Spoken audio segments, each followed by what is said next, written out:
Okay, we are back, part two, with Angela Kelly. Part one, you know what's great? I have such a great opportunity to be able to talk with people who are diverse thinkers, and they're out of the box, and they take a different approach to life than just the rote boom, boom, boom, and Angela's one of them. And so you can see that when someone steps outside the box to think and live, they bring a perspective that you don't get from everybody who's in a lockstep process, and that's really valuable. So really grateful for learning about you growing up and who you are, who you were, what you've done, what you've been through. We left off last week talking about, what were we talking about, Angela? Oh, lots of stuff. We talked all about her life, Yeah. but she got to the point where she broke out of the don't read anything but authorized LDS material, and she started reading. It's like my friend Reed said, people ask him, why did you leave the church? And he said, I got a library card. Yeah. So you started reading, but also it was the fact that you were trying to do everything right constantly, and it didn't work out where you were blessed. Right. Yeah. Yeah. So what has it led to? This part two together is Angela telling us what this is all culminated in her life. And she talked about some unfortunate childhood experiences and church experiences, parenting experiences, things like that. Where are we at now? Yeah. So I guess, so eventually I did have to come to the conclusion after reading all that I read, you have to decide, what do I do now? Do I believe in God? Because that's not an easy question to answer, coming from Mormonism. Right. At the time, I do believe in a creator. I do believe in God. So far, the Christian idea resonates best with me. But after what I've been through with religion, I will never say again that there's only one way to live a happy life. Regardless, because, I don't know what happens in the next life. Yeah. Nobody does. Right. But I do think if there is a kind, loving creator up there somewhere, that even with all the different religious viewpoints, that there would be some way for everyone to just live a fulfilling life, if in whatever way that is. Absolutely. So I'm never going to say, hey, like Christianity is the way to go. You're not going to find happiness anywhere else. Right. I'm never going to be that narrow-minded. Okay. So I did resign from the church, and it was very difficult. At this point, though, now I'm glad, especially with the work I'm doing. A big part of the history that I read was on polygamy. And the polygamy story is very different than what you read in church history. It is, when you read the congressional records on Utah statehood in particular, for one, it's hundreds of pages. We're not 20. Hundreds of pages of legislators and representatives across the country talking about how can we help them realize what they're doing. It was compassion. And when I started researching into it, as far as, so with where I am today, I'm director of Sound Choices Coalition. That is a nonprofit started by Kristen Decker. Kristen Decker's father was Owen Allred, who was prophet of the AUB. She left polygamy after 50 years, wrote a book, and started this nonprofit. And basically the mission statement is to educate and inform the public and legislators on the harms inherent of polygamy. Okay, so that's the mission. Okay. It's an educating. I got into that because years ago, about 4 or 5 years ago, I really got into helping sex trafficking children with a different nonprofit. And after a couple of years volunteering in that position, I just really wanted to do something more specific to Utah. Sex trafficking does happen in Utah, but I wanted something more specific to Utah. And you don't get any more specific than polygamy. It's a longer story on how I got into it, but regardless, I got connected with the right people.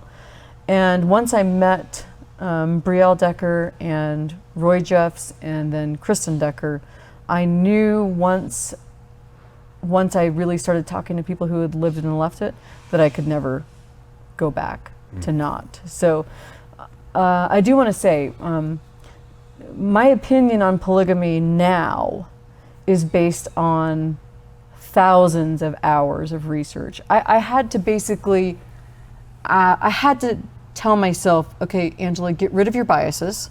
Okay. Because I am biased, I'm a woman. So automatically, I'm not gonna like the idea. Yeah. But I knew that in order to do anything legislatively, none of that matters, right? It doesn't matter what my opinion is. It doesn't matter if I personally think it's harmful. When it comes to law, that doesn't matter at all. So I had to strip all of that and really find out what was it about polygamy.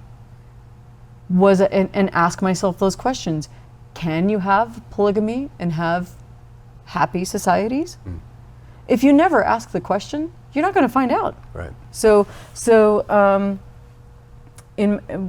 Now I'll tell you what I initially thought about polygamy. Now we're going to go back over 20 years when I was down in St. George and I saw the FLDS. Now I'm coming from a background of a daughter of a lieutenant colonel, okay? I knew what freedom was. That's where I'm going with that, not that I had privilege, okay? Because we did not. I'll tell you that right now. We had 9 children. The only privilege I had was, I was very grateful for my father. And really, if it wasn't for my father, I don't think I ever would have got into criminal justice and even been interested because I took those courses from him. So I'm grateful in that way. But so I'm coming from a mindset of, we live in a free country. And so when I looked out around me and saw people in prairie dresses, I thought, here's my reaction. They must really want to be there because they could just leave. You don't have to stay in a religion. And I was still Mormon at the time. Okay. But that's what I'm thinking. We live in a free country. You don't have to live any certain way if you don't want to. And that was as far as my thoughts went, really. And I was like, well, I would never do it.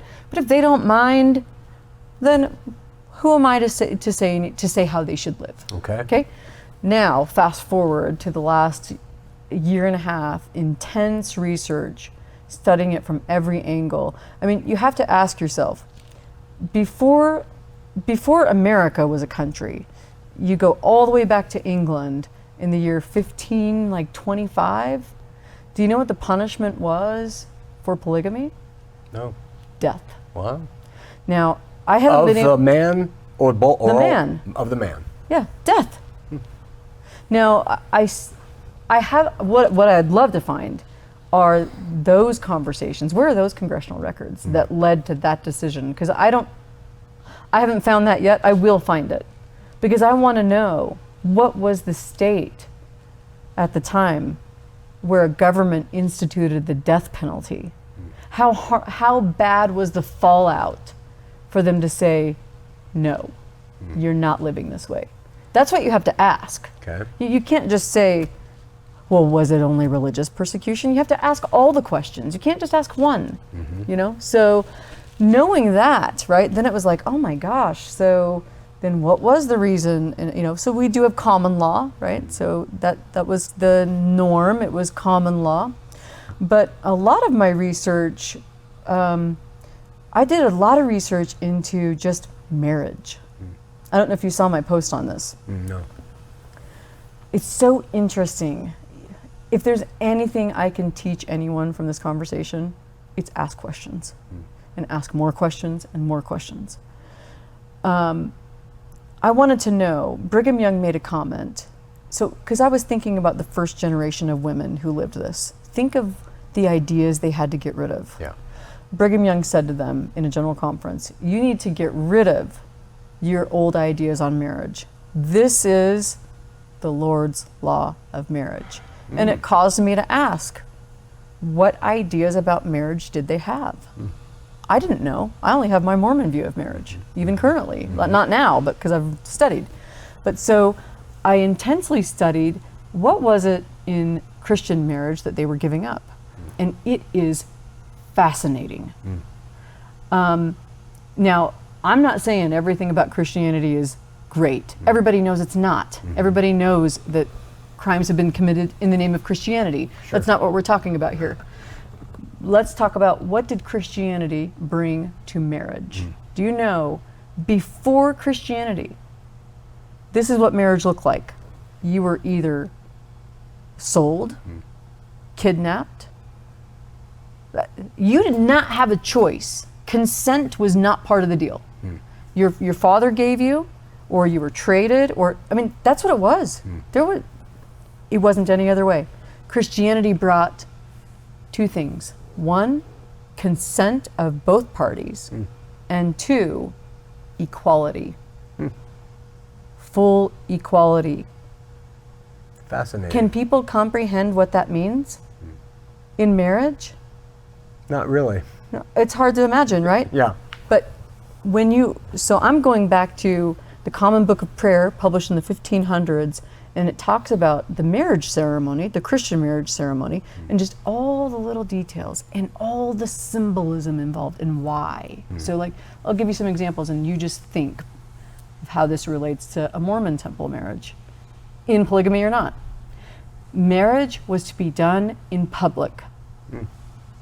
Why? It says it in the book.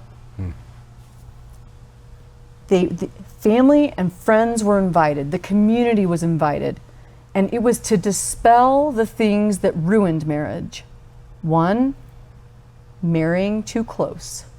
So no incest, no uncle marrying a niece. Adultery, and polygamy. Wow. Those were the three reasons why, and it's stated in the Common Book of Prayer, this is why we do a public marriage. Fascinating. To counter against those three things. It's fascinating, right? So people would speak up, right? If they did that. The couple was to fast. That's why they had a wedding feast afterwards. Another thing I learned that I thought was kind of cool was engagement rings were for the male and the female, and they were magnetic. Whoa. So when they came together, their rings would stick together. Then you have the symbolism in the gold band, right?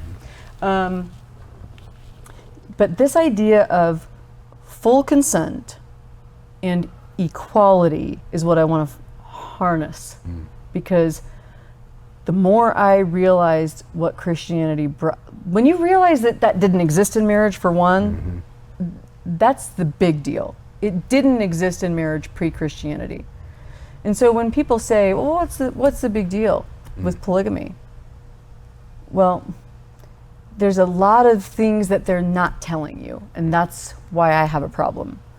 But all those things they had to throw away. And the research that I did just a couple weeks ago, it was actually based off of what President Nelson said when he said we have to go by the full name of the church. Now, I've been studying D&C 132 intensely. I've read it so many times now, I just want to throw up, honestly, because it's that bad. Yeah. But I was thinking about that quote, and I already knew what D&C 132 says, right? But it caused me to ask the question, what does it not say? So I have all this research compiled, and I have one document, pages of the Christian ceremony and symbolism and words, the vows that you take. There's not even marriage vows in the temple at all. And another document of D&C 132 and the Mormon temple ceremony. And I asked myself, what words are not there? What words are not in D&C 132? And I said, see that word over there? Love. I wonder if love is in here. Like, this is the revelation, not only on eternal marriage, but on eternal families. So you would think that love would be in there somewhere, right? 3,605 words. Guess how many times love is in there? 0. Wow. My heart literally dropped. I did this like 2 weeks ago or less. My heart drops and I'm like, really? What other words aren't in here? So I'm glancing at my Christian one. How about cherish? Not there. How about honor? Not there. How about trust? Not there. Wow. So I basically took the top 10 words that are filled within the Christian idea of marriage, and none of them are in there. What is in there? What's Command. stressed? Command. Destroyed. You'll be damned. Holy hell. Those are the words. You're teaching me something I've never It's considered. fascinating. Wow. That's why I'm saying you have to ask more questions. And you know, one of the best thoughts I had a few weeks ago, it was because I've studied political marketing too and political persuasion, because you need to know that kind of thing when you're passing laws. And this one guy said on some YouTube video, he goes, a lot of times when people are meeting the candidates, they'll say, well, what are you for, right? And he goes, I'm going to tell you, you ask them what they're against, and you're going to find out a lot more about them than you otherwise would have. Because of course they're going to say whatever you want to hear. But you say, what are you against? So it's just caused me to ask questions in a different way. And that was fascinating. That really is. So why aren't those words there? Yeah. Not What do you even in the think? ceremony. I think because it's not about that. Yeah. It's not about that. Let me ask you about the polygamy, Yeah. and you've studied so much about it, mostly about the LDS relationship to it. But, and I know you've heard this, but what do you say about, I'm thinking of like Haight-Ashbury, San Francisco, the 60s, where there are a few women who want to be with one guy. And they agree with it. They are all in unity with it. Yeah, okay. So I have a great response for this. Yeah, let's hear that. Okay. The problem with social issues in general, and now I spoke with Senator Weiler about this exact thing, but this is true in all cases. So anyone who's watching this, you need to realize this is important for all social causes. Okay. If someone were to ask me, do you think that the government should be involved with consenting adults? My answer is going to be, no, let them do what they want. But that's the only question you asked me, Okay. right? All right. Let's broaden it out. Do you know that in polygamy, even if everyone is a consenting adult, two things are going to happen regardless, because it's the male to female ratio Right. is 1-to-1 across the world, unless you're in a country that's been ravaged by war or you live in China. Okay, it's a 1-to-1 ratio. That 1-to-1 ratio demands that two things happen, even if everyone's consenting. Number one, you're going to have to kick out between 20 and 40% of your boys. And number two, you are going to have child brides. There's no way out of it. You are going to drive down the age of marriage, because every time someone marries another girl, you've taken a bride from someone else, Okay. right? And that's within your age group. All right. So this is interesting, because I mean, I've talked to people who've left polygamy who did not know that that is why you have child brides initially, right? Yeah. It's not just for some sexual It's perversion. not that. But what happens is women become commodities. And so because of that, and because, I mean, think about it. Think if you're the guy, and there's no one your age, but so-and-so just had a daughter. You're going to make a deal, Of course. with the dad, and that's what's happened, and that's why you have child brides, and it's why you have lost boys. So to the So- Haight-Ashbury couple, polygamous union, they really are doing damage to the societal fabric in the long run. Oh, absolutely. And so that's the principle that you're standing on, is that it's not some consenting adult It's not about gig. consenting adults. Right. You have to look at the big picture. What does it do on a very large scale? Wow.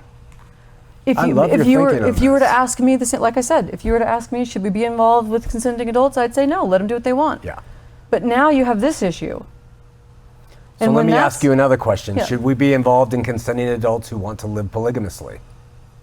Well, the problem is always, well, you already have that one, but then you also have children, when children are involved. Yeah. Now, with Mormon polygamy, if we can say that, with Mormon polygamy, it's even worse. It's even worse than just polyamorous society, because, and this is what pro-polygamists want you to believe. I mean, they want you to believe that everyone's consenting and everyone wants to be there, and this is all just hunky-dory, and we're just the same as polyamorous couples. That's BS. There is a hierarchy. Think about this concept. I asked myself, so here's some data on abuse within polygamous cultures. This is just Utah data from Holding Out Help. This is approximately 1,700 people who've left over, I think, 12 years that have just reached out to this one particular organization.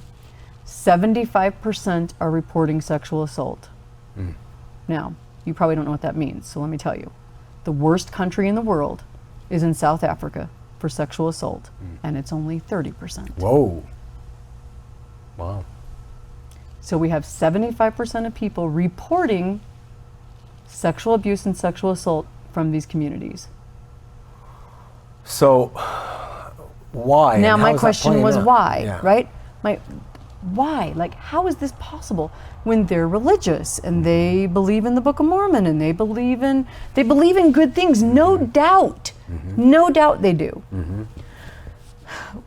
What led me to the answer is really fascinating. There's the Stanford Prison Experiment. Do you know about it? Yeah. Okay. The Stanford Prison Experiment, for the audience who may not know, it was an experiment done in the 70s. Everyone that was chosen for the role, they were given personality tests. None of them were crazy. They were all like good guys. The goal was to find out what happens when people are given power. And so some people were assigned to be guards and some people were assigned to be prisoners, right? And the only rule was you can't hurt each other, right? But you embrace your role fully as a guard and you embrace your role fully as a prisoner. The experiment was supposed to last for 2 weeks, and I believe it was shut down in 4 days. Now, I use this comparison for a really important reason, and that is it was the perception of power that led to the abuse. And I've watched the film, I've watched the interviews of the kids that are now grown men talking about this, and they even admitted it, that it was this perception of, well, if I'm going to be a guard, well, I'm going to be a guard. You know? And was it a perception of power from the prisoner too, that the guard has the power? Right. Okay. Now, let's go to polygamy. Okay. You have a group of people who claim that the men have authority from God. Well, it doesn't get any bigger than that, right? It doesn't get any greater than that. You have God's authority to bring more women into the marriage. Because D&C 132, it says they need consent in the beginning, but by verse 63 or 64, it says, if she doesn't believe, he is exempt from the law of Sarah. Oh. Did you know that? No. So at the very end, you find out her consent really isn't needed. Wow. Okay, so how much power does he have? He has God's power. He has God's authority. He's been told that even if she doesn't consent, he can bring another woman to the marriage. And not only that, we're talking about marriage as possibly the most important decision a woman makes in her life. Now, what's the perceived power? The perception, which is subconscious. The perception is, if I can bring another woman in here, I can do what I want, right? Absolutely. I can do what I want. And I believe that's why we have so much abuse. So much abuse. I believe it's this perception of power and real perceived power that they believe they have. Wow. You have dissected this Sorry, in yeah, ways. that's No, crazy. no, they are the heart of the matter, because you're getting to things that I've heard a lot of people talk about polygamy, you know, and Yep. and they usually are talking about a second thing I want to ask you about. The women involved, do you, as a subset conversation, are they just miserable? Yes, absolutely. Is that a universal truth? Yes, but you have to realize, if you were taught, and I can pretend because I was raised Mormon. Yeah. If I was taught and I fully believed that living polygamy is what got me to heaven, and if I didn't live it, I was going to lose my children and lose my salvation, those women are going to do anything they can psychologically to be okay with it. So guess what they're going to do? They're going to say, we're happy. Of course. We want this. They have to. They have to, or they'd go crazy. No woman wants to share her husband. When you think of marriage across the board in the United States, the number one cause of divorce is infidelity. Yeah. And here in Utah, pornography. Yeah. Well, let's bring the woman in for real life and see what that does. Yeah, that's the worst of all worlds. No, so they're not happy. No, I concur with you. Yeah. But let me throw out an exception. Right. She used to work at Benchmark Books. I can't think of her name. She is a pro plural marriage woman. She does the interviews like you're doing, except I am happy. Oh, yes. I am happy. Now, it's like we said earlier, though, you can convince yourself of anything. Yeah. So you stand by that really strongly. Definitely. You can convince yourself of anything. Yeah. So whether you've convinced yourself or it's the reality, does it matter? I don't think it matters and that's why we have to continue, though, when we're talking polygamy, you have to look at the broader picture. You can't zoom in on one woman or one couple that's doing it right. Right. You can't do that with polygamy. Yeah. You can't do it with anything. Exceptions do not make the rule. They don't. And so a couple more comparisons, if that's all right. Of course. When we're talking about this, so the current bill, they're trying to make it so that it's not a felony, that it's a misdemeanor. Okay, what bill? Here in Utah? This is a brand new one that Senator Henderson is bringing forward. Hopefully, she's trying to. Hopefully, we'll not go past the first committee, but that's what they want to do. Okay, and it's really sick and twisted because, well, I guess let's back up a little bit. So now that I'm involved in this, right? So when I saw the true state of polygamy, and I realized, holy crap, how are we going to help these people? Because really my main goal, like my ultimate goal, whether we change laws or not, we have to deal with the reality that it might be legal, like fully legal. Yeah. Because it is in some countries. Yeah. So then the answer is, well, then we need to empower women that they don't need to put up with this bull crap. It would end like that. Yeah. That's harder than it sounds. But it was this line of thinking that I kept trying to think, well, what can we do to help them? There's only a handful of nonprofits that are helping the people that are leaving. Now, when we talk about the people that are leaving, something that people do not realize is they don't leave. Okay, they leave still fully believing their religion. And that means they believe fully that they're going to hell. Yeah. So how bad would your life have to be to leave everything you've ever known, your entire community, your family, and you're okay with going to hell too? Right. It has to be pretty bad. Brutal. It's not just, like, that's what tells me, like, you don't even have to be smart to make the conclusion. How bad is it? What are they leaving? Right? Yeah. Especially when you realize that they still believe their religion most of the time. It's not easy to leave your religion, no matter what religion you are. No. So, So you're a freedom fighter. You're really a freedom fighter for women, and you're trying to win their freedom through education and information. not just freedom, liberty. Okay. And that's my bigger thing, because I didn't realize there was a difference. And the difference is liberty is freedom from oppression in all its forms. Okay. Okay, so are they free to leave? If we go back to my initial story, yeah, we live in a free country. But are they in a community where they're oppressed? Yeah, absolutely. So you want them to have the liberty. Liberty. And that's going to come through tort reform and legal action and changing of laws. And really, I mean, we need more support in this cause. We need more people to stand up for this and realize it's, like, when it comes down to it, do I care if a man has sex with 5 women or if a woman has sex with 10 guys? I don't care. Right. That's not what we're talking about. And from the beginning of this, within Mormonism, that's what they've focused on. Yeah. And they've done it to the detriment of everyone out here and to the women on the inside. The women are also convinced this is only about how many people. Let me give you a comparison. I have a son who is a genius, literally. His IQ is 162. Whoa. So I like to talk with him a lot because he has a total different way of thinking. One of the pro-polygamy arguments is, and polyamorous, well, at least all of our women know about each other, right? right? Okay. We're taking care of them, and they all know. In monogamy, you have men going to strip clubs and having affairs. And so I asked my son, well, what do you say to that? And he goes, Mom, really? So does that mean if the monogamous husband comes home and says, honey, I'm sorry to break it to you, but I'm sleeping with 5 women on the side, is that okay? Just because your women know that you're sleeping with each other doesn't make it right. Yeah. Well, are the men saying that they're more noble? Yes, absolutely. Yeah. We're better. Yeah. They all know about it. And regardless, it's not about the sex. Right. It's about the power. Yeah. It's always about the power. Fascinating. Now, it may not be, it may not be that way in the worldly polyamorous community, right? In my mind, that's totally different. That's like, from what I know, I don't know a lot about it. From what I know, these people aren't settling down and having families together, and they're pretty much, it's basically swinging. Yeah. That's different. Yeah.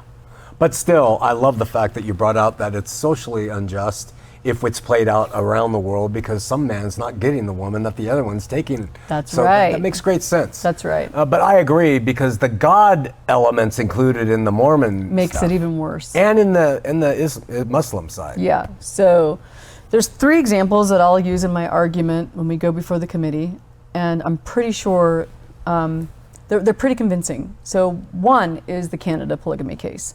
Canada is one of the most liberal countries in the world. They were the 4th country to legalize same-sex marriage. And in 2011, it was brought before the Supreme Court, because there's an enclave of FLDS up there. It was brought before the Supreme Court, should we just legalize polygamy? That was the question, okay? But the question was broader than that. It was, does polygamy, does it jive with our Charter of Freedom? So kind of like our Constitution. The case, it was studied for 2 years. It was 4 months of testimony, over 100 testimonies, and they studied it from every angle. Now, the lead lawyer on the case thought that it would be a no-brainer, meaning he thought they would legalize it. Wow. Okay? Guess what they did? They kept it illegal. Wow.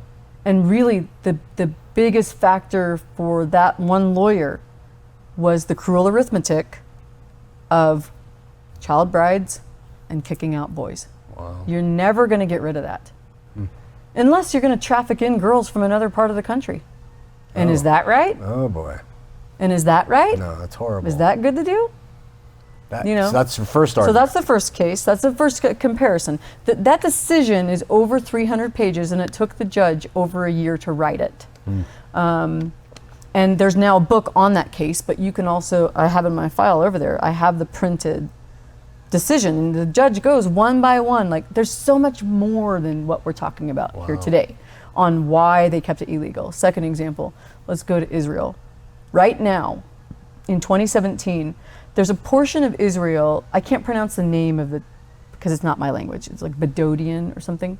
Bedouin. So that community is a polygamous community. Okay. And polygamy has been illegal since 1978. They've not enforced the law for similar reasons as here. It's religious in nature, and they haven't wanted to get involved.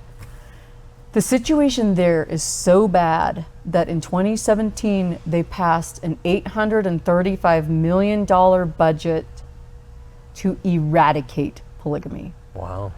It is that devastating to the women and children and men. What if you're one of those guys and you're not going to get a wife and you want one? Sure. Right? You're not going to get it. Third example.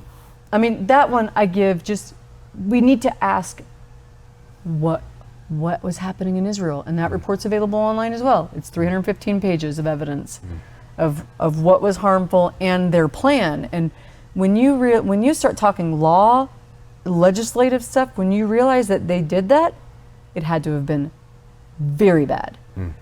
Governments don't pass legislation with budgets that big unless there's a really big problem. Okay? Third example. This one is important because a lot of people, especially now with this bill and just with the way some people feel about polygamy, they think, what's the big deal? Consenting adults, right? So in France, after World War II, they needed workers. They were devastated by both world wars. And so they relaxed their immigration policy to allow polygamous families to come in. Sure. Okay? So within 40 years, they went from a country of no polygamy to over 200,000 people living polygamy, primarily from Muslim African descent. Okay?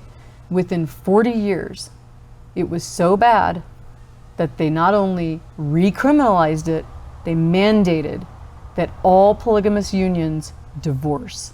They built apartment complexes for women to move into. Wow. Now, so I say that because do we really want to do that? Do we really want to relax the law and say, let's not have it be a felony, let's have it be a misdemeanor? Do you know what that's going to do? Do you want people from other countries moving here? Like, we think we know what Mormon polygamy looks like. I think everyone knows polygamy within Islam is even worse than what we're dealing with. And what we're dealing with is really bad. So my conclusion is, I mean, with France's example, I mean, they've even said, we never should have let this in our country. Wow. It's been more devastating that they let it in and now they have to do it. But at least they did. At least they're doing something now. You present the most cogent argument to me that I've ever heard. You present the most... We can't base it on feelings, and you can't base it on my opinion. Awesome. You can't. No. But when it, hopefully when I hope that when people hear these examples and hear the reality of the larger picture, I hope that you can see why it's not a good idea. Yeah. Now, I'm currently working on I'm working on lots of projects at once, obviously, but there's one called 5 Faces of Oppression. Now, this is from verified research that there are 5 faces of oppression. And what I'm going to show when I'm done with that is that those 5 faces absolutely spring out of polygamy and do not spring out of monogamy. That's what I'm going to show. That's what I'm going to show. What are the 5 faces? Can you share that? No. Okay. But another thing that I want to hit on with polygamy, and you know, I don't doubt that there are people that are doing it that have convinced themselves that they're fine with it and that they're happy with it. But back when I studied the law, the different traditions on marriage, you have to realize that in polygamy, you're not playing by the same rules, even if all the women agree. So I'll just give you a few examples. Even in Mormon marriage, they prize full fidelity. They prize full and complete trust between you and your spouse. You cannot have that in polygamy. Right. Everything is divided. And they want to say it's shared. No, it's divided. It's divided. So you don't even get those rules. Right. You don't get the playbook for monogamy in polygamy. In polygamy, you have to know that your husband is going to sleep with other women. He is going to date other women. You don't know if you can trust him completely. What's he whispering to her? Is he fully loyal? Right. No. Like I have a whole thing on it. I mean, all the important things in a monogamous relationship, whether you're gay or not, a monogamous union, it's the same.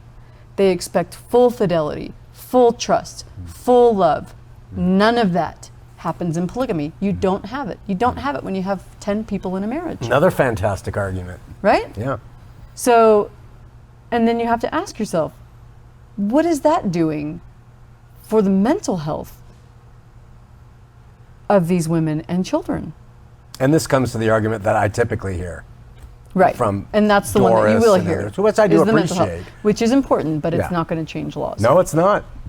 Never It's has. not, because, and the reason why is because you do have those same issues in monogamy, right? Yeah, of we course. do have child abuse. We do have domestic violence. We do have all those things. But it is a fact that within polygamy across the world, whether the only distinction when it happens within religion is one. You know what that is? It's worse. Wow. The crimes are worse and there are more when it's instituted within a religion as opposed to, say, places in Africa where it really is just tradition. I see. Now, you still have gender roles that are messed up, but you don't have the added religious coercion.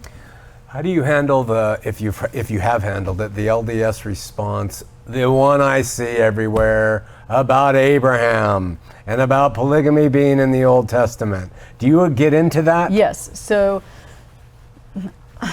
here's the thing with the Old Testament. In the Old Testament, it was a theocracy. Yeah, absolutely. And what most people don't realize is it doesn't matter who was writing the history. It was a theocracy.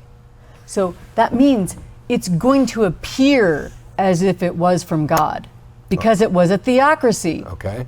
Right? Yeah. It doesn't mean it. When I've read the Christian point of view of polygamy, you know what they say? You probably know. They say, I hope I do. They say, look at the terror, look Right. at the disaster. Yeah. It doesn't mean, oh, because Abraham had more than one wife, this is what you should do. Yeah.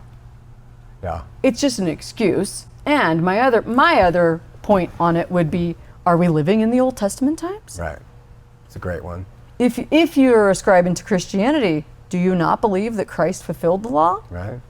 Like, we could go into a whole other podcast. I want to throw a couple points out that I get to bring to the table on this one. Tell me. It was Lamech, Cain's son, Yep. who introduced it. God never told Abraham to take Hagar. Never Sarah did. That's a total lie. So God didn't do it. He just allowed them to do it. So it was just a permissive will, and from their theocratic mind, like you Right. said, everyone assumed that, he's okay with it. But like the Christians say, it's been nothing but disaster, which you're validating Well, with your modern statistics. And do you know what polygamy actually means, the literal translation? In which language? I don't remember which language. Is it Hebrew? It's Hebrew Old Testament. The literal translation, Is? trouble. No kidding. Trouble. You just taught me something awesome. I didn't know that. Yes, that's the literal translation. Wow. Look at that. I mean, No kidding. no kidding. Would it be trouble? Right. Exactly. Now, I mean, and it's almost, that's why I just always want to bring this argument to the broader conversation, because when you get into zooming in on monogamous men have affairs, I see your point. I really do. Yeah. You know what? It's the human condition. Yeah.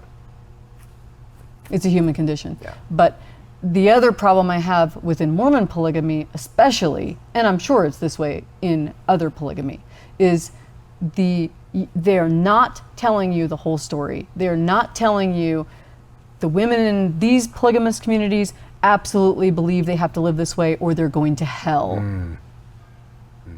I mean, let's ask all the women on Sister Wives, would you do this if it wasn't part of your religious belief? I don't even know if they could answer that, by the way. Right.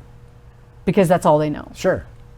But, Joseph Smith. They would say yes. He sure did a really fantastic job of destroying lives. Yeah. Because, you're going to enshrine it all in religion. Wow. Perfect. Great Boy. job. You are a great spokeswoman. So what do you do?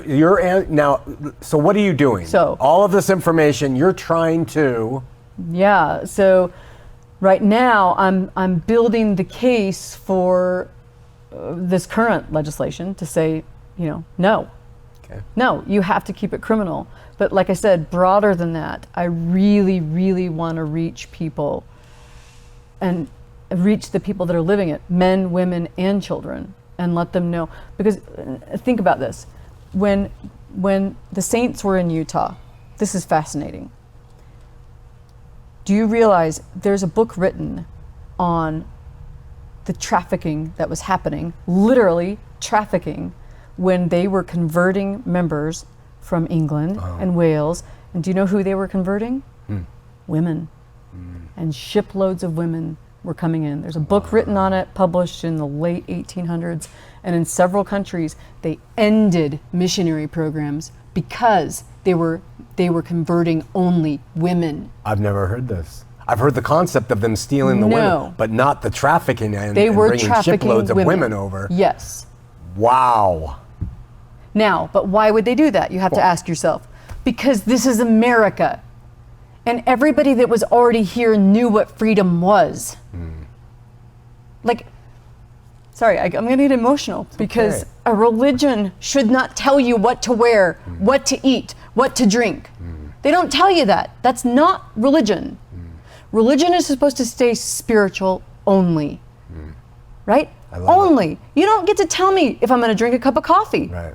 You don't get to tell me if I'm going to listen to Beethoven or Skid Row. Right. That's not your role. Right. And Americans knew that. When they were baptizing people in Europe, they were mainly baptizing from the poor and people who had no idea what American freedom was. Sure, we'll go follow a leader and build the promised land. They don't know, even these people that read their books, the people who've left, and read them talk about the freedom they taste that they had no idea existed. So it's been predatory from the get-go. The very beginning. It hasn't changed.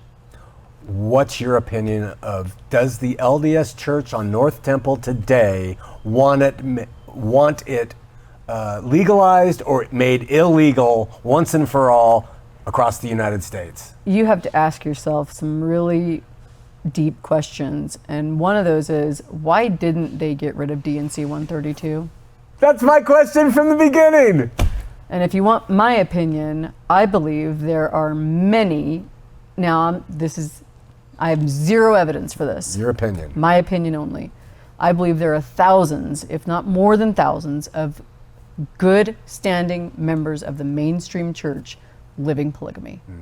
And they justify it by that revelation. And to them, I would say, go back and look at my document on those 10 missing words. And you ask yourself, is this about love? Is this about trust? Are you cherishing your wife? There's none of that. It doesn't exist. If you want to know why there's so much abuse,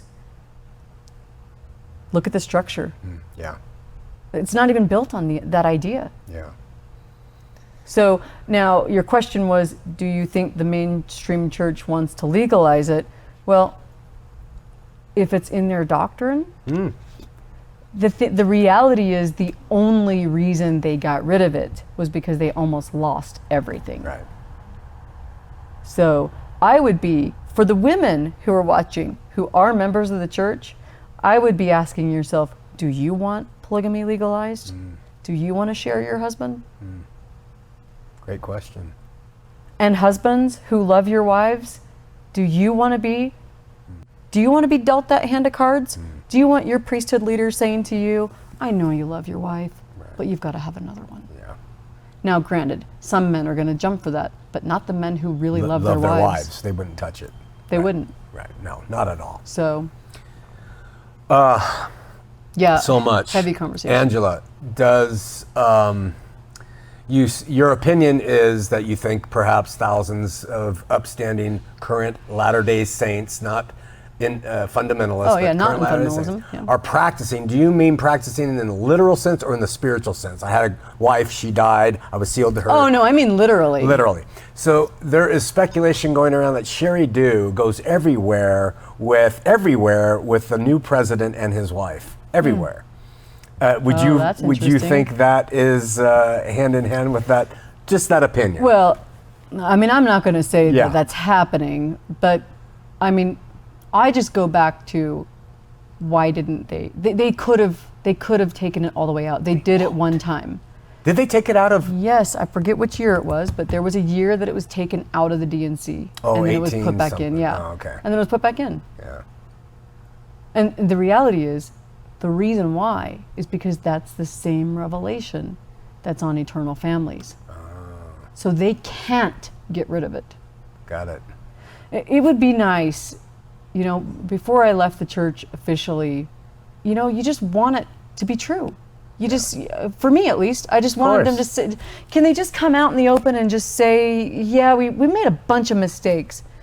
Because I do believe very much that the majority of members of the church are good people trying to live a good life. Right with you. Right? It's the deception, it's the lies, it's all of it. It's not the real story. Even down to you really believe you're going to become a god someday? Yeah. And me, as an apostate, I'm going to hell now? Right. Why can't they just be on the same par as every other Christian faith and say, if you like the way we do it here, join our church. We're just like all the rest. But that's not in the marketing. Power. They're not. Right. They're not just like all the rest. No. Not even close. Fascinating. Seth, how we doing? 10 minutes. I asked you a tough question on the break. I don't know if you're able to think about it. Yeah. But if I'm going to talk about you in the future in shows, and you're growing in popularity and you're doing really important things. Now that I've heard you, wow. I mean, if anyone wants to know about why polygamy is bad for Society, in every way, society, life, children, men, women, talk to you and what you're doing. Do you have, before I give you the question, do you have a website? Do you have information that you've gathered for people to come and access what you've been culling all over my the research? years? Yeah. Well, I wish all my research was more accessible to everyone else. Yeah. I'm in the process of putting that together. That's not as easy for me to do. SoundChoicesCoalition.org is the nonprofit that I'm over.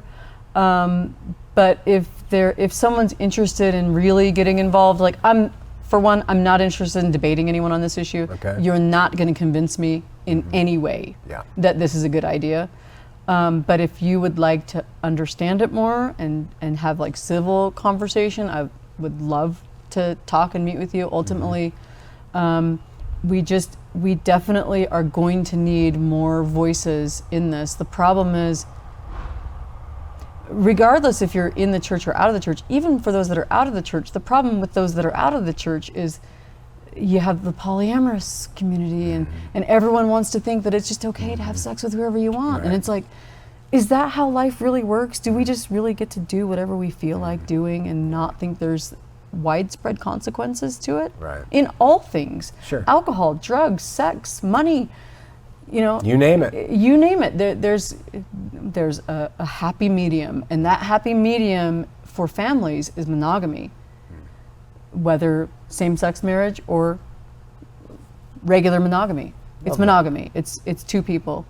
I'm going to be starting a podcast in the next couple weeks because I do research so much, and a lot of it I don't get on paper. So people can watch for that. Really. Let us know. We'll announce it to ours so it can help grow. Yeah, I'll let you know. I'll just end with this. My inspiration for all of this, I have to look to someone, and that person that I choose is Harriet Beecher Stowe. Now, she wrote Uncle Tom's Cabin, which literally changed America. The book sold 10,000 copies, I believe, in 3 weeks. It was the first American bestseller. That's where the term bestseller comes from, is from her book. It's second only to the Bible in how many have been published. And I asked myself, what did she do? The movement on slavery had been going on for a long time, decades and decades. As far as the official abolitionist movement, what did she do that made it so that Abraham Lincoln would later say, "You're the little lady that caused this war," right? Like she changed the fabric of American society on what they thought of slavery, because they too justified it by Old Testament traditions. This is just the way it is. There's just slavery. And one of the biggest things she did was she humanized the slave. Literally. She made them human like you and I. And for those that have done any amount of conversation within polygamy, you can't doubt this phrase. A lot of people will say, well, my ancestors were polygamous, and man, I just don't know how they could have done that. They were so strong. And my argument to that is, no, they weren't. They were just like you. Those husbands were just as heartbroken. Those women were just as heartbroken as what you think you might feel if you had to live that way. Right? Yeah. They don't have superpowers. Right. And none of these women currently that are living it, they don't have superpowers either. There's human dignity, there's human emotion, and I believe it's our duty as Americans to say no. Like, I am blown away that the people that do know of the oppression in these towns and in these families can just say, well, they want to live that way. It's okay with me. But the problem is, what's going to happen when it comes into your backyard? And that's why Harriet Beecher Stowe wrote her book. They passed the Anti-Fugitive Slave Act, and now she was going to be required by law to report and turn in any slave that had come for freedom. Wow. So is that what it's going to take for people? Do your rights have to be infringed upon before you stand up for someone else? I suggest we don't do that. It's not going to be pretty. Wow. It's not the way to go. Great platform, really articulate, the best I've ever heard. And I, you know, not that I'm anybody, but I've heard a lot of it. The best I've ever heard, because you're cutting through the junk that just sets everybody in their corners and leaves them there. I have some random word questions to ask you to wrap this up. All right. The first one is, are you of a certain political persuasion? No. Are you right, left, middle, centrist? I claim none of that. I when I'm looking at politics, I just want truth and honesty. Okay. Because because it sounds like, because of your stance on with this polygamy thing, it sounds like you're pretty conservative and on the right side. But in other ways, you're not. So I mean, you like Aerosmith. So I don't know. I'm just kidding. Yeah. I got to get my thoughts here. That was the one. Politically, where are you? Let me think. And I'm not. You guys can wait a minute. Polygamy and slavery, the twins of relics of barbarism, justified by the Bible. Jesus comes along, and because you say Christianity brings in a marriage, and he really did a lot, if you just read it, for the emancipation of women. Yeah, he did. Yeah. Talked with the woman at the well, and you weren't supposed to be alone with them. And well, who did he appear to after Mary and Martha, and, women. All of it, women. They were the ones who, and even though Christians can be just as misogynistic they can. bastards as Mormons, for the Mormon bastards, Jesus in the truest form was a liberator of women. Right. So, Jesus. My thoughts on Jesus? You know, I'm at a point where I am only going to like what Jesus supposedly said. Okay. Because I don't know if he really said it. Okay. But if I'm this is me. If I'm going to go by just the parables of Jesus, you can't go wrong. Okay. Now, there are some apostles in the New Testament who say things like women shouldn't speak in church, and that's bullcrap. Yeah. So if we just go by what Jesus taught, I think he's done more positive than anyone. Yeah. Before you go, and I thank you so much for being with us, can I give a 1-minute pitch to you? I do it with every guest. Yes, go ahead, yeah. That Jesus saved the world. He didn't save only those who believe on him. This is established through Scripture. He saved the world. The world chooses whether to receive him or not as their Messiah. But God is a God of love, and the hell thing has been fulfilled. It's all due to this idea of eschatology and the end of times, which people all assign to a future, but it happened way back then. He is the one, and whether you're Hindu or Muslim and don't know him, if you are someone who loves, you're operating by his commandment, and you are God's child through Christ. So I just want to pitch to you that he, in his sayings, if they're true, said, I am the way, the truth, and the life. He's the best option. Okay. I mean, I have researched religion. If I'm going to choose any of them, I do like the teachings and the ideas in Christianity. And I attend a Christian church, you know. Which one? Centerpoint. All right. All right. With old McKinney. Yeah, Scott McKinney. Sure, I know Scott. Yeah. Fantastic. I don't dig into doctrine anymore. That's all right. You know, I was so deep into Mormonism. I'm just going to, you know, listen to great music. Every sermon is about Jesus and something positive, how we can help our life, and that's really all I'm interested in this point. Well, your life works is showing that you follow goodness, and that's a beautiful thing. Yeah. Thank you so much. Any way we can help you with getting, when you start doing your blog or your podcast? I'll let you know. Yeah. I'll let you know. And just really appreciate it. Thank you so much. Thank you. It was great. Okay. See ya.